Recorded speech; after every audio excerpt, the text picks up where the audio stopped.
Pemprov DKI Jakarta menerapkan aturan ganjil genap bagi kendaraan roda 4 mulai 3 Agustus lalu. Penerapan ganjil genap bagi kendaraan roda 4 di DKI Jakarta akhirnya diberlakukan mulai Senin 3 Agustus di 25 ruas jalan di ibu kota. Langkah ini dilakukan untuk mencegah meningkatnya klaster COVID-19 di ibu kota, baik di lingkungan kantor maupun di pusat-pusat kegiatan.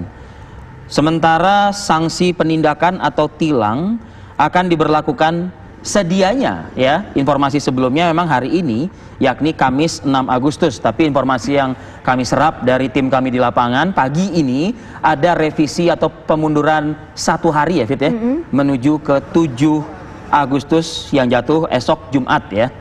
Ya, tentunya hari ini masih ada tahap sosialisasi lagi di lapangan yang dilakukan oleh aparat gabungan, baik itu dari Ditlantas Polda Metro Jaya dan juga Dishub Provinsi DKI Jakarta. Nah, kira-kira kenapa ya kok ada perubahan ya Via? Tadinya tilang hari ini, tapi kemudian banyak yang belum tahu. Besok. Dan benar nggak sih informasi ini? Kita akan tanyakan kepada rekan kami di sana, ada Christopher Immanuel, sudah bergabung juga bersama kami. Nanti ada epidemiolog Tri Yunis Miko, tapi kita ke Christopher dulu. Christopher, ini betul informasinya penindakan tilang akan mulai diberlakukan besok, bukan hari ini?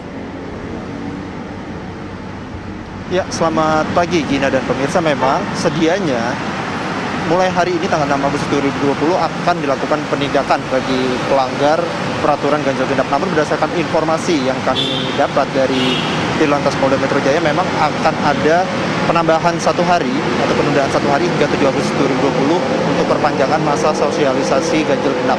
Ini memang dilakukan dikarenakan selama kurang lebih sejak diberlakukannya sosialisasi ganjil genap pada Senin lalu 3 Agustus, itu memang masih banyak warga atau masyarakat yang belum mengetahui diberlakukannya kembali peraturan ganjil genap di 25 ruas jalan yang ada di DKI Jakarta. Dan ini nantinya akan menjadi evaluasi bagi seluruh pihak, baik dari Dishub DKI Jakarta maupun di Lantas Polda Metro Jaya, untuk semakin menggencarkan sosialisasi di 2 hari terakhir, yaitu di 6 Agustus 2020 dan di 7 Agustus 2020.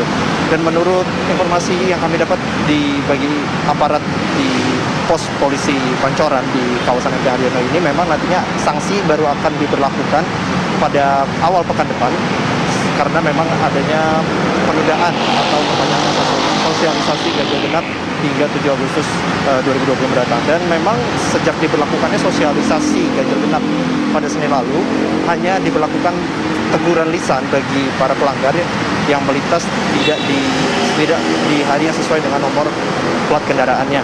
Dan belum ada sanksi tilang yang diberlakukan, nantinya hanya akan ada sanksi teguran selama masa sosialisasi ini berlangsung. Kembali ke Anda, Gina, di studio. Baik. Christopher Immanuel, terima kasih laporan langsung Anda dari kawasan MT Haryono, Jakarta. Saya ingin ke Mas Miko. Mas Miko, penerapan ganjil genap diberlakukan sejak 3 Agustus kemarin dan penindakan akan berlaku besok. Tanggapan Anda sebagai epidemiolog? Ya, ganjil genap itu sangat efektif dalam mengurangi padatan lalu lintas, tapi tidak begitu dengan penanggulangan COVID di Jakarta. Jadi pengendara kendaraan individu yang mobil kemudian akan beralih ke angkutan umum. Padahal di Jakarta telah terjadi kluster-kluster kantor, bahkan Balitbank ditutup 2 minggu, kemudian Kemenkes ada yang lockdown ditutup. Jadi itu belum dilakukan evaluasi. Apakah terjadinya di angkutan umum, ataukah terjadinya di kantor, ataukah terjadinya di masyarakat. Jadi kalau itu di angkutan umum, maka berarti ganjil genap itu kesalahan pemerintah DKI. Berarti akan memperbanyak transmisi di angkutan umum.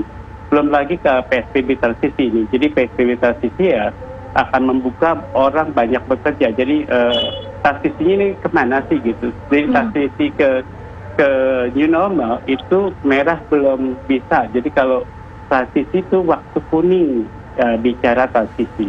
Tapi kalau waktu merah nggak tepat bicara transisi begitu. Pak Miko, kalau berpotensi kemudian ada klaster di transportasi umum, ada ini tidak Pak, mungkin data dari Pak Miko sebagai epidemiolog bahwa ada klaster, berapa persen kemudian potensi klaster di transportasi umum? Mungkin bisa dibagi Ya. Pak. Jadi kalau kita lihat pertambahan kasus di Depok, kemudian ke Kota Bogor, itu kebanyakan pengguna kereta. Jadi arti pengguna KRL itu adalah angkutan umum. Belum lagi dari Jakarta, dari Banten, dari Tangerang, itu dari Tangerang juga ada terjadi dari KRL begitu. Bagian kecil dari angkutan umum mobil gitu.